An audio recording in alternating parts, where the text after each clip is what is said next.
Hello everyone, and welcome to the explanation of a new problem.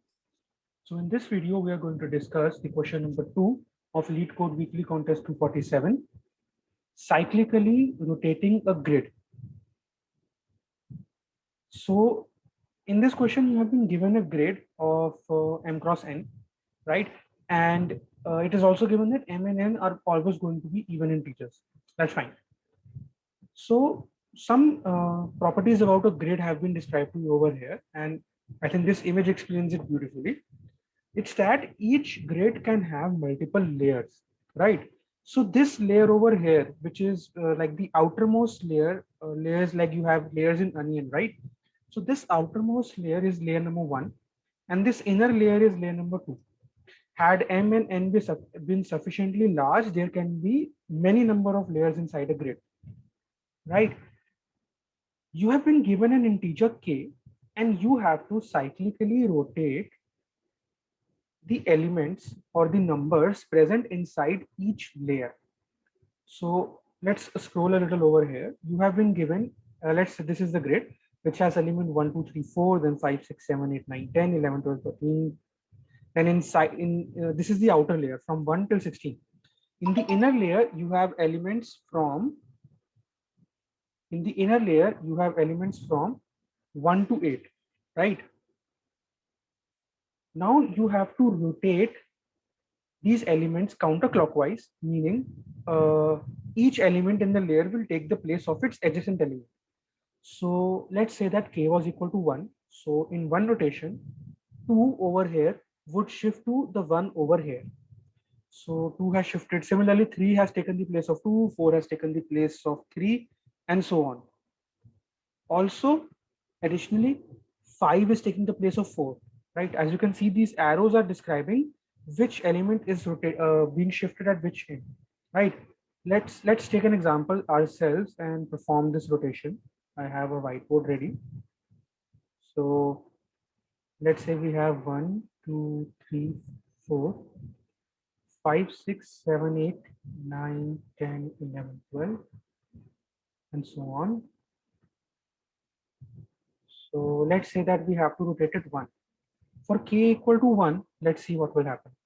2 will take 1's place, 3 will take 2's place, 4 comes over there. This location becomes 8, this will become 12, 16. So you can see that I'm performing one rotation here. I think you guys must be following how this rotation is taking place. Similarly, inner layer would also be rotated once. So 7 comes here, 6 comes over here, 10 reaches here, and 11 goes there. Let's say that k was equal to 2. Then we'll perform another rotation, isn't it? So 3 will take the place of 2, 4, 8, 12, 16, 15, and so on.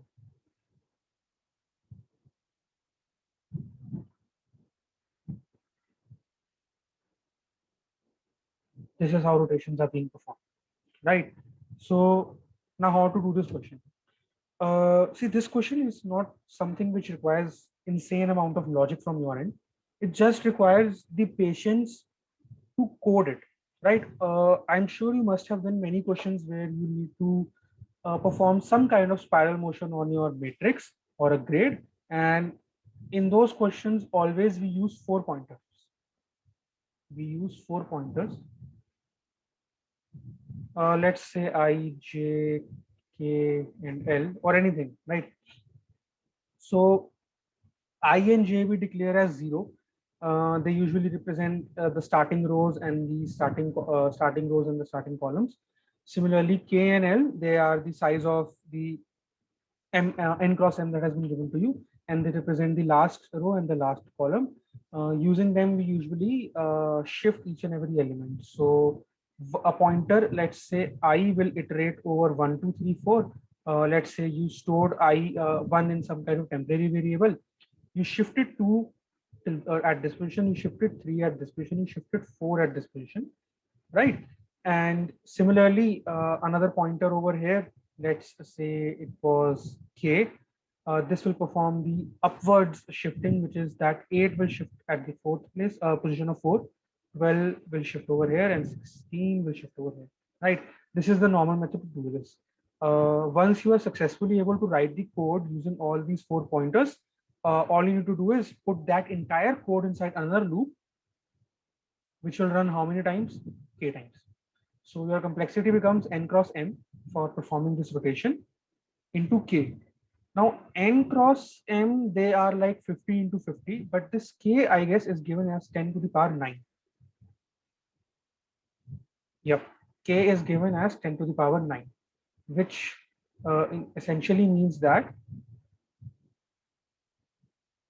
this solution over here, where you write the code for shifting elements once and then putting it inside a huge loop, an outer loop of which will run k times, this will definitely give you time limit exceeded. So basically, you guys need to find a way such that I guess in n cross m itself, you are able to solve this question. So we are going to use 4 pointers over here, but we are also going to use a temporary array. How this temporary array will work, let's understand that. So let's say that I was maintaining a temporary array at a given moment for a given layer.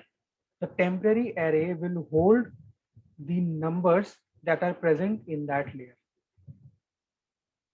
So this will hold 1, 2, 3, 4, 8, 12, 16, 15, 14, 13, 9, and 5. So I hope you understand the order that I followed over here. 9, from 1 till 4, then from 4 till 16, from 16 till 13, and from 13 till 1. So I hope you guys understand why we need 4 pointers still over here, right? Now let's observe one thing. After one rotation, the number present at the first index was the one that was shifted to the start.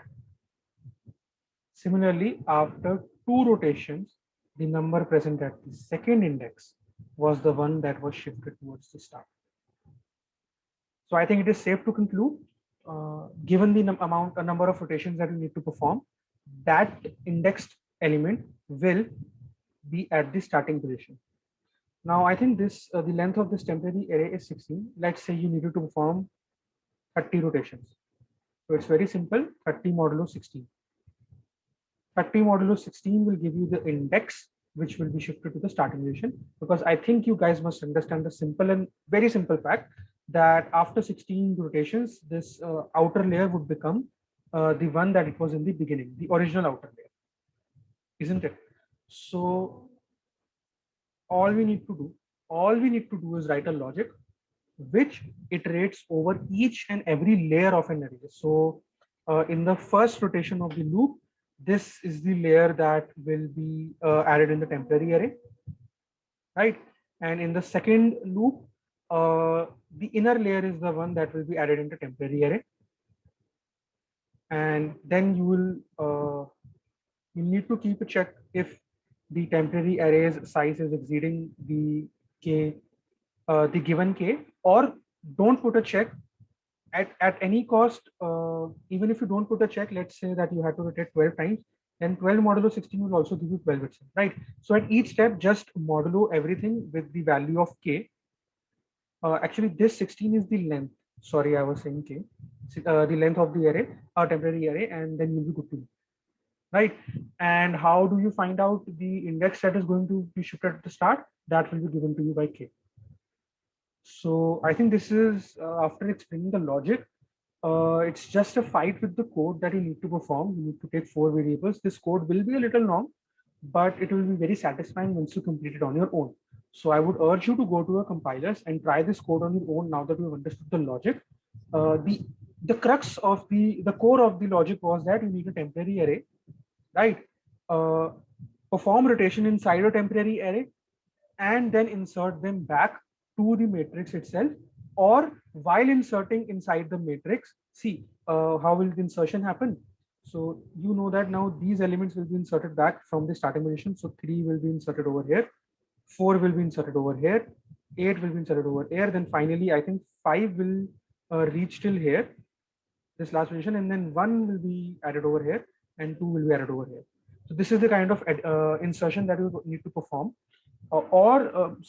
Rotate your temporary array k times in the left direction and then insert them back inside the matrix, or while rotating just keep on inserting them back in the matrix. It is completely your choice. Array rotations are also something that you must have done a lot many times, right? So I hope the logic is clear, and like I mentioned, this will be very satisfying once you do on your own. So I would urge you to go to a compilers and try to code it out. And in case you are unable to code it out, we are going to move to the pseudocode section of this video. So let me just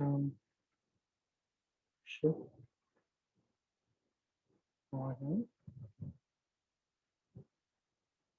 Yeah. So let's begin with the pseudocode now. So we need two coordinates in our matrix. Like I mentioned, the starting row starting column and the ending row ending column. So let's call them ij and bottom and right. So I comma j will definitely be 0 comma 0. Bottom, let's call it, bottom would be too long to write all the time. I'm going to call them b and r, right?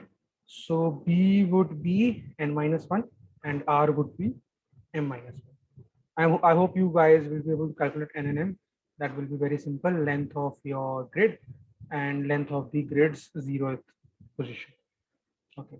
So now we need to run the loop. How many times? Number of layer times, right? So I'm going to write while. I'm going to write loop your. Okay, let's use while itself. Let's not write this loop around. So we have not given a thought as to how many layers will be present in our grid, right? I have a diagram over here. I mean, we had a diagram over here also. So did you notice one thing, that this was a 4x4 matrix and it had two layers, right? What about a 6x6 matrix? I have an example here. So this is a 6x6 matrix, right? And how many number of layers it has? It has 3 layers. So are you guys able to think of some kind of relation? I think it's very easy that 6 divided by 2, I mean half the size m or n will give you the number of layers. But this is only about the matrix. What about if it's a grid? Let's go to the question itself. As you can see over here, this is a 6x4 matrix grid. So, and there were 2 layers. So this tells us that we need to find the minimum of m and n, and we divide it by 2. That will give us the number of layers, isn't it? So one way to find the number of layers will, sorry. This while loops duration is very simple. While number of layers and the number of layers is very simple. It's like min n cross n comma m divided by 2. Since n and m will be even, divided by 2 will not give us a float. I am talking to the Python users over there. You do not need to put a double slash at this position. Okay. Another way we could write this, is that since we are using our pointer approach, let's say while I reaches the end of its layer assumption, or the j reaches the end of its layer assumption, and if any of the two reaches the end, we have to stop the loop, right? So if I, which is mapped to bottom, is while I is less than n divided by 2, and while j is less than m divided by 2. These are the times till what we are going to run on. Now, I think it's just a brute logic that we are going to apply from this point forward.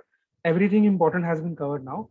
Let's take a temporary array ARR, right?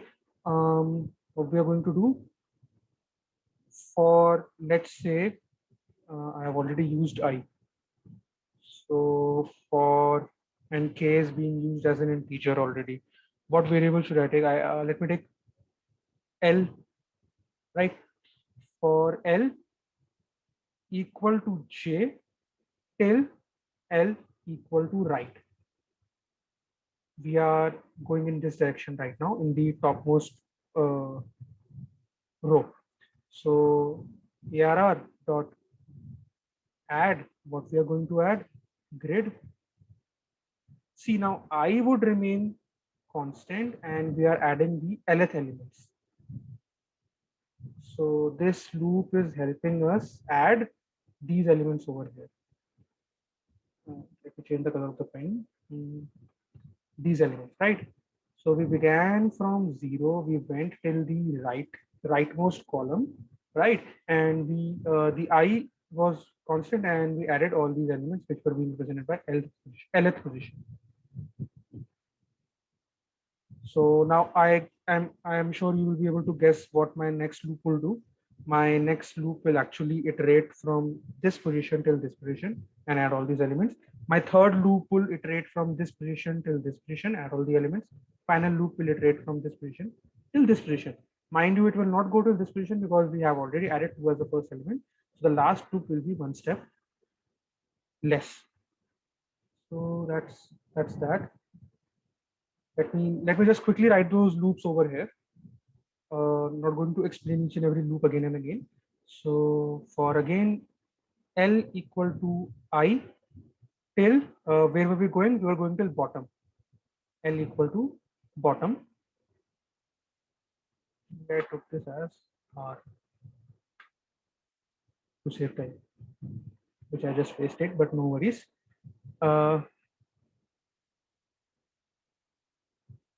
Now this time X is something which would remain constant, and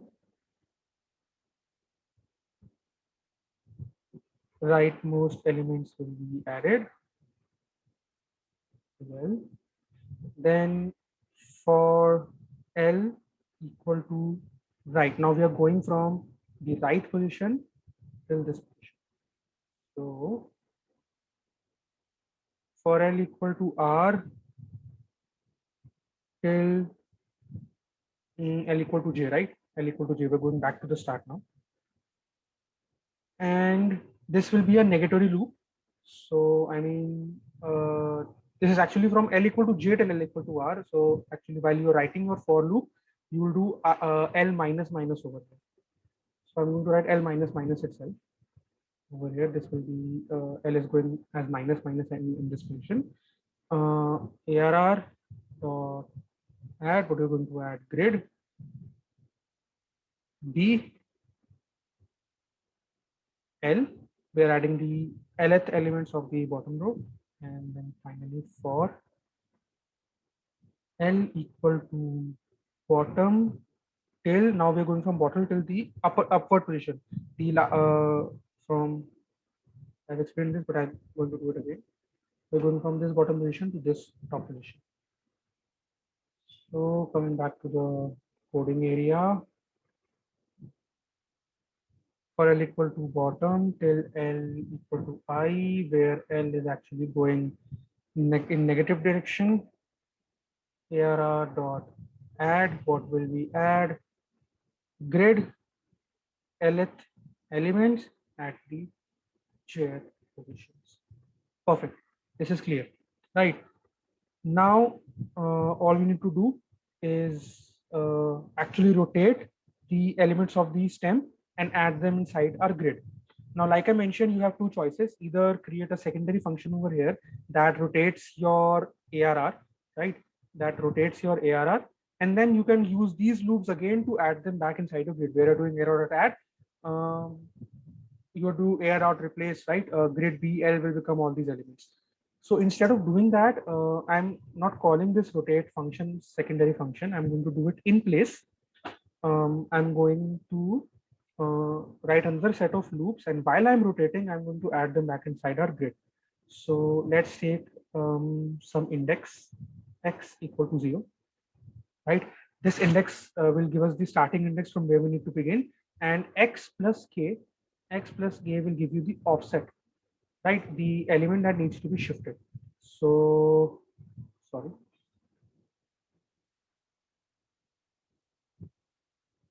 This was our zeroth index and zeroth index, right? This is the index. Mind you, this is the index. And k is equal to 2. So the offset is 0 plus 2, which gives brings us at this position. This 3 needs to be shifted at this first place, 0th place. So now that we have found out what will our offset be, as simple as that. Let's write the loops now. So for L equal to J till L equal to R, what you're going to do, you're going to replace grid elements. So we are working on the ith position and we are at L. We are going to put the element of the array that we have found. Now, how we perform the offsets of set is k plus x. And like I mentioned, we need to modulo it with the length of our array. If this offset crosses, then it is handled. If not, then also it is handled because modulo was give us. If modulo is definitely less than the sum of k plus x, then the answer for k plus x modulo len ARR will definitely be k plus x itself. And now x plus plus. Similarly, we are going to write some similar loops multiple times. So for L equal to I till L equal to bottom, this is a very delicate process. This, I mean, like I mentioned, the logic of this code is not very difficult, but this process that we're doing right now, this writing the loops and finding out which at which position something is going to be shifted, that is something that takes time and precision. And we just hope that we are able to do it in the correct manner in the first time while we are giving a competition such as this one. So k plus x, isn't it? And modulo again, like I mentioned, length of ARR. So again, we have shifted those positions. Then these loops are very analogous to the ones that I wrote before. I hope even if you're not clear with what the index specifically are going to do, you know the direction that these loops are taking as of now. So for L equal to R till now, you guys must remember L equal to J, these L will go in the negativity direction. Grid B L is equal to again ARR k plus x modulo len ARR. Similarly, last loop we are going to write now. So for L equal to B till again we are going to top direction, L equal to I from bottom to top. Then grade L and J, what will be putting there? ARR k plus x modulo len of ARR. So the hard part of this code is done. Hard part of this code is done now. Now we just need to manage these layers that we have been producing. Let me shift this. I think this code has gone too long, right? This code has gone too long. All these for loops are inside these while loops. And since we have acted upon one layer, which was being given to us by I or J, whatever the minimum of them, of whatever the minimum of N and M is going to be. So I think your job is pretty much clear over here. I plus plus and J plus plus. That's it. Then you'll also decrement B and R. B minus minus and R minus minus. Finally, when all of this entire loop is done, all the layers are acted upon, you need to return your grid. That's it. That's the whole code. So I hope while writing, I hope you practice this once before actually watching the pseudocode. You went on the compiler because that is the only way with which you can gain utmost clarity, right? Now I have mentioned this 2 times. I'm going to mention and sign off from this video again that this question, while the logic was easy to understand, this implementation is actually something that is going to take a lot of time and a lot of precision from your end. So I hope you were able to get it right in the first chance, first try. Thank you.